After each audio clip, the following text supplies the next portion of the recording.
नमो नमः। प्रिय छात्रों,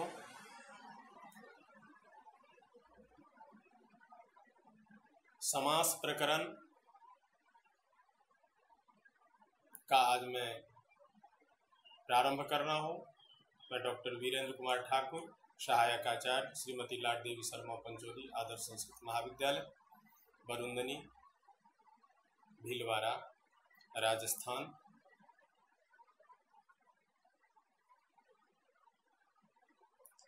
के शास्त्रीय तृतीय वर्ष के जो छात्र हैं, चाहे उनका विषय कुछ भी हो,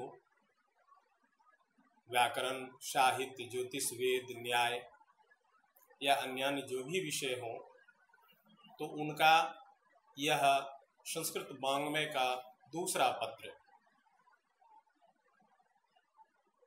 कारक प्रकरण जिसमें मुख्य है और समास प्रकरण मुख्य है, और वो भी मध्य सिद्धांत कौमुदी आधारित समास प्रकरण है। यह सर्वविदित है कि हम लोग कोरोना रूपी महामारी से लड़ रहे हैं, और इसी संदर्भ में भारत सरकार के द्वारा लॉकडाउन चल रहा है। लॉकडाउन के समस्त नियमों का पालन करते हुए हम सभी अपने घरों में ही हैं और घर से ही अपना कार्य कर रहे हैं। आपकी वार्षिक परीक्षा 23 मार्च 2020 से प्रारंभ होनी थी, जो लॉकडाउन के वजह से स्थगित हुई है। आगे जैसा भी निर्देश विश्वविद्यालय के तरफ से हमें प्राप्त होगा, उसके अनुसार आपकी परीक्षा भी होगी। तो प्रिय छात्रों, यह जो आपको समय मिला है, इसको आप अन्यथा न लेकर के यह एक अवसर अगर समझ लें कि यह जो कुछ मौका आपको मिल गया है वह अतिरिक्त तैयारी करने का मिल गया है, और अभी अच्छी तरह से तैयारी करके पॉजिटिव सोच के अनुसार इसको लें। और जैसा कि बताया कि यह जो रोग आया हुआ है, इससे खुद भी बचें, दूसरों को भी बचाएं और अपनी तैयारी भी करें, ताकि आने वाले समय में जब भी आपकी परीक्षा हो तो अच्छी तरह से आपकी परीक्षा संपन्न हो पाए। आइए, यह जो समास प्रकरण है, यद्यपि लॉकडाउन से पूर्व आपका यह पाठ्यक्रम संपन्न हो चुका था, पुनरावृत्ति भी हो चुकी थी, तथापि यह जो अवसर है, इस अवसर में हम भी आपके साथ जुड़े हुए हैं, और इस उद्देश्य से कि आपके साथ एक बार फिर पुनरावृत्ति अगर हो जाती है तो आपका यह विषय वस्तु और भी अच्छी तरह से जो तैयार हो जाएगा, इसलिए हम पुनः समास प्रकरण का प्रारंभ करते हैं। और फिर भी यदि कुछ आप लोगों को कोई शंका रह जाए तो उसका समाधान आप जैसा करते आ रहे हैं वैसे ही दूरभाष पे लेते रहें। आइए, समास प्रकरण में समास शब्द की निष्पत्ति सम उपसर्ग पूर्वक अस धातु से घय प्रत्यय करने पर होती है। समास 5 प्रकार का होता है। समासः पंचधा, समास 5 प्रकार के होते हैं। तत्र समसनम समासः, अर्थात समसनम संक्षेपीकरण, यानी समास जो होता है वह संक्षेपीकरण को समास कहते हैं। और संक्षेपीकरण किसका? पदों का। 2 या 2 से अधिक पदों का संक्षेपीकरण करने पर समस्त पद बनता है, वह समास कहलाता है। सच विशेष संज्ञा विनिर्मुक्तः केवल समासः प्रथमा, वो भी किसी संज्ञा से रहित किसी विशेष संज्ञा, कोई विशेष जिसका नाम नहीं है, उससे वह रहित है, मुक्त है, वह केवल समास है पहला। प्रायेण पूर्व पदार्थ प्रधानो अव्ययी भावो द्वितीय। प्रायः शब्द लगाया है कि प्रायः जिस समास में या जिस समास का पूर्व पद प्रधान हो वह अव्ययी भाव समास कहलाता है। और प्रायः कहने से एक विशेष लाभ होता है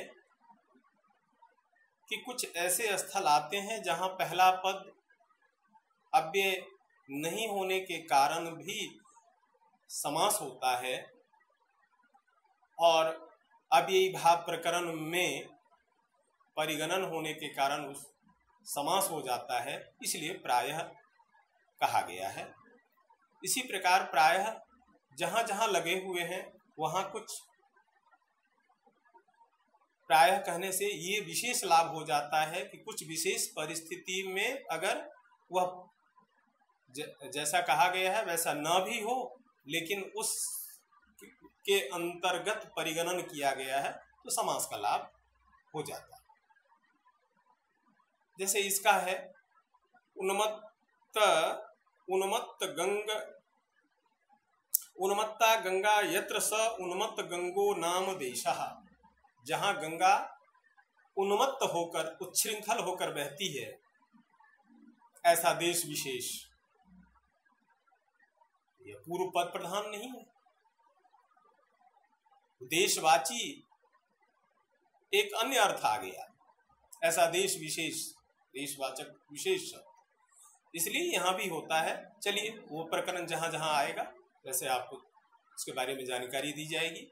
दूसरा समास जो हुआ प्रायेणोत्तर पदार्थ प्रधानस्तत्पुरुषस् तृतीयः। अब तीसरा समास जो इसमें कहा गया है वो तत्पुरुष समास कहा गया है जिसका उत्तर पद प्रधान होता है। उदाहरण स्वरूप राजपुरुषः, राजा का पुरुष, सरकारी आदमी, तो यह पुरुष प्रधान होने के कारण, उत्तर पद प्रधान होने के कारण सो तत्पुरुष समास। तत्पुरुष भेदः कर्मधारयः, और तत्पुरुष का ही भेद कर्मधारय होता है। यह विशेष्य और विशेषण का समास होता है।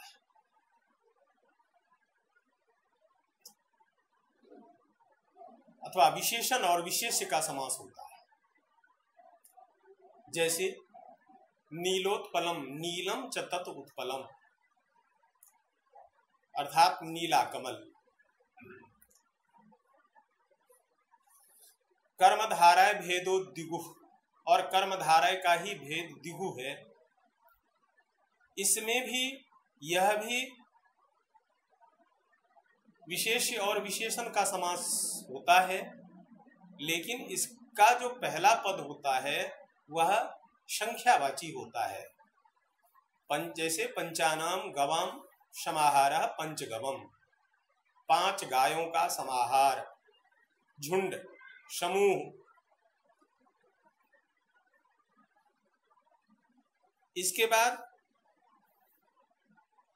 चौथा प्रायेणान्य पदार्थ प्रधानो बहुव्रीहिश्च चतुर्थः, और प्रायः अन्य पदार्थ प्रधान जो समास होता है वह उसे बहुव्रीहि समास कहते हैं। या जिस समास में अन्य पद की प्रधानता होती है, एक तीसरा ही अर्थ होता है, वह बहुव्रीहि समास कहलाता है। जैसे पीतांबरः, पीतम च पीतम अंबरम यस्य सः पीतांबरः, यानी पीले वस्त्रधारी भगवान विष्णु को कहा गया है, पीले वस्त्रधारी भगवान विष्णु। तो यानी पीले वस्त्र धारण करने वाले भगवान विष्णु, यानी विष्णु का इससे जो है ज्ञान होता है। यह चौथा। और प्रायेणोभय पदार्थ प्रधानो द्वंद्व पंचमः, और प्रायेण प्रायः उभय पदार्थ, उभय मतलब दोनों, दोनों पद जिस समास में प्रधान होते हैं वह द्वंद्व समास कहलाता है। जैसे माता च पिता च, माता पितरौ अथवा पितरौ दोनों ही। रामश्च लक्ष्मणश्च, राम लक्ष्मणौ। ये विस्तृत जानकारी जहां जहां वो स्थल आएगा, प्रकरण आएगा, उसमें देखेंगे। अभी सामान्य जानकारी जो है ये। तो यहां तक जो है यह समास शब्द की निष्पत्ति कैसे होती है, समास कितने प्रकार के होते हैं, समास जो है उनकी समास की परिभाषा ही कह लें, इसका ज्ञान कैसे होता है, तो वो और इसके उदाहरण कौन कौन से हैं, ये इसकी जानकारी के बाद जो सूत्र आएगा, अब यह आप निश्चित कर लें कि प्रतिदिन आपके पास में छोटा वीडियो, इसलिए कि मैं अभी इस प्रकरण को अगर मैं 20-25 मिनट या आधा घंटा या 1 घंटा तक ले चलूं, तो ये जो हमारे पास सामग्री है, हम व्हाट्सएप से आप लोगों को जोड़ रहे हैं, इसमें 10-12 मिनट से अधिक का वीडियो नहीं पहुंच रहा है। हमने बहुत सारे ढेर सारे वीडियो बनाए, लेकिन नहीं पहुंच पाने के कारण छात्रों को नहीं पहुंच पाता है, हमें भी असुविधा होती है। और कई प्रकार की लॉकडाउन होने की वजह से हमारा जो क्षेत्र है ग्रामीण क्षेत्र, इसमें कठिनाई का भी सामना करना पड़ रहा है। जैसे चश्मा टूटा हुआ है, लेकिन यह कोई दुकानें खुली हुई नहीं है, और भी कई साधन हैं जो कुछ भी इसको अपने मोबाइल में जो भी कुछ कमी आ रही। कल हमने बहुत सारे ऐप्स को उड़ा दिया, बहुत सारे वीडियो जो भारी वीडियो थे 40 मिनट 50 मिनट के थे, नहीं जाने के कारण उन सबको उड़ाना पड़ा और कई फंक्शन वो हो गए, तो वो ये सब सारी दिक्कतें हैं। फिर भी मैं इसको यहीं आज की जो कक्षा है यहीं संपन्न करता हूँ, और प्रतिदिन जो है आपके पास में लघु छोटा वीडियो जाएगा 10-12 मिनट 15 मिनट से 15 मिनट के या मैक्सिमम 15 मिनट तक का। आप लोग अन्य छात्र को भी, शास्त्री तृतीय वर्ष के जो भी छात्र हैं वह इससे जुड़ें। और हमें वैसे तो मैं बहुत सारे छात्रों का नंबर है जिसको जोड़ने की कोशिश करूंगा, अगर किसी के पास नहीं जाए तो आप उसे प्रेरित करें कि हमारे नंबर पे हमें कॉल करें, ताकि मैं उसको इसमें जोड़ दूं, ताकि उन बच्चों को भी इसका लाभ मिले। और इस प्रकार आप अच्छी प्रकार से तैयारी करते रहें।